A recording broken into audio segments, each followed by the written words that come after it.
Hello, everybody. I'm going to talk about Jason Kenney's announcement 4 hours ago. I'd like to thank Mark O'Reilly for tagging me in the post. Citizen initiated referendum and recall legislation. We have to have a talk about that, so I'm going to wait, see, let everybody log on. See, we got one, I don't know who's there yet. Numbers are starting to come in. Hi, everybody. Happy Saturday. I guess, yeah, numbers will start coming up now. There, Jason's there. Okay, I can see now, so everything's working. So, citizen-initiated referendum and recall legislation, and I want to talk about this because a lot of people think, oh, it's going to be so awesome, we're going to have this democratic procedure, which will be good, but it's all going to depend on how that rollout is.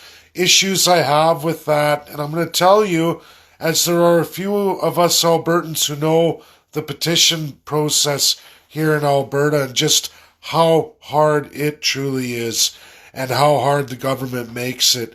One, they will make the signatures that you're going to have to ensure the person's an Albertan.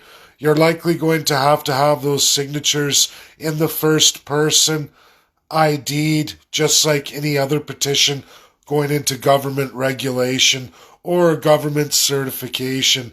And to put it in perspective, I did a signature drive for over 1 year to build a political party, and I can tell you the amount of time, energy, and organization you have to do to get that done in the period set makes it virtually impossible. And that was just to establish a political party.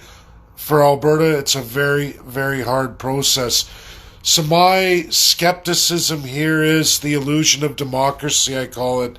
The government says, oh, no problem, you can recall that legislature guy or municipal official, but you're going to have to get X amount of signatures of X amount of people in the first person, as in they signed a sheet you have in your hand, and you better have, let's say, 2/3 of the registered electorate in that area or in that jurisdiction, right? Which is a tough order indeed. And then they'll set a time limit on how long you have to get that done. I would suspect they'll do the same thing absolutely for citizen-initiated referendum. And it's a great way for the government to look anti-corruption. And maybe it will be for those wealthy individuals or civil organizations, I call them the civil societies, who all want to get through their issues, their needs, where they have the money and the energy to get it done, whereas the little low Joe Jane Albertan isn't going to have the money, the organization behind it to get things done for we the people. Our petitions will largely go unfilled, as many Albertans know, and I see the whole new roster of new political parties that people want to emerge in this new Alberta, and everybody has a plan, but they find out quickly just how hard the signature drive for political registration is. And I suspect, I don't know yet, we'll see. I am not going to put my high hopes. To me, it looks like it's a optimum time for Jason Kenney to try and bolster his base, try to bolster his popularity. And I would be very, very skeptical that it will be rolled out, just like registering an Alberta political party. It will be made so very, very difficult, nearly impossible.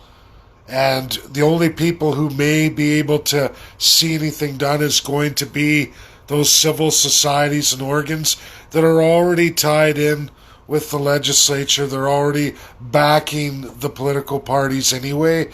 It just gives them another avenue to push their claims. Like, I wonder about these agendas. Can you imagine petitions for sustainable development and everything else? They can go on major campaigns, whether something's lawful or in your best interest, or whether it's about conning the people into something, telling you this is great for you, but it's not really great for you.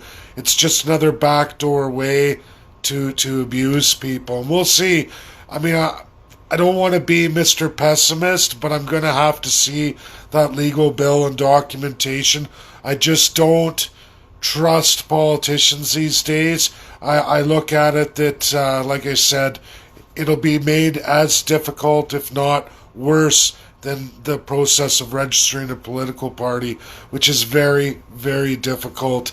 And for all those who've attempted it, know very well it's very tough. Now, maybe it will be decent, but I've noticed with Alberta's history of our political establishments, especially with the federal ones, there is a ginormous amount of illusion of democracy, and our rights get eroded time and time again.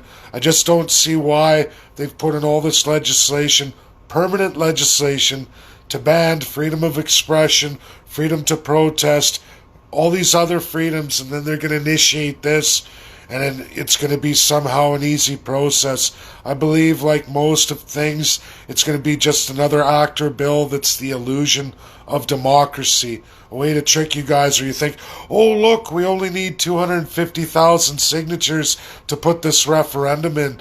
But then how the signatures are collected, what has to be utilized to do that, the process, you're going to find that it's so very, very hard to get the citizen-initiated referendum, if it even is just absolutely impossible.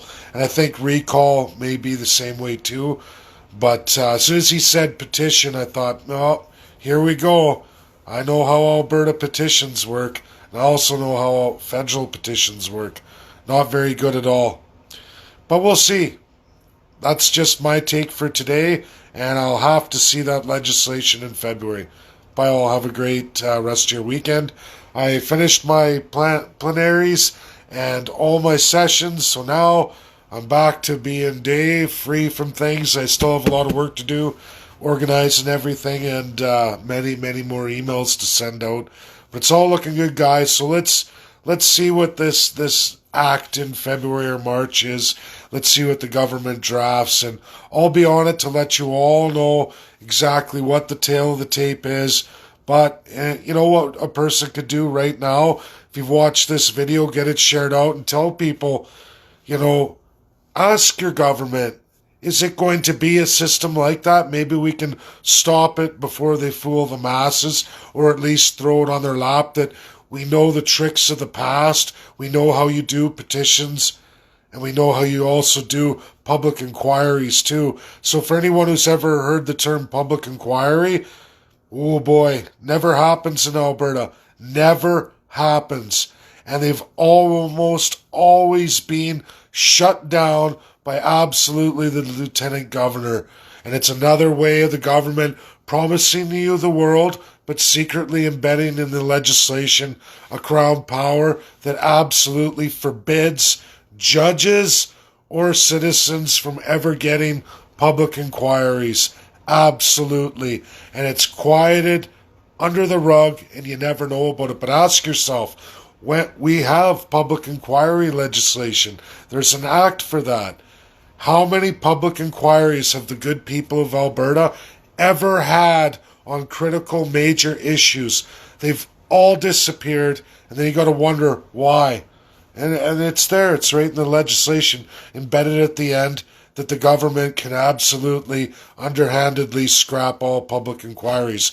So it's an act within an act that absolutely dissolves the act. So I'll be watching this citizen referendum bill, this petition bill for citizen-initiated referendum and recall. We'll see. I'm going to look at it, but I have my high doubts, and I don't think it's going to be what we're all hoping it to be. Anyways, thanks everybody. Have a good Saturday. Get it shared out and ask the question. Put it out there. Let them know that you don't trust them anymore.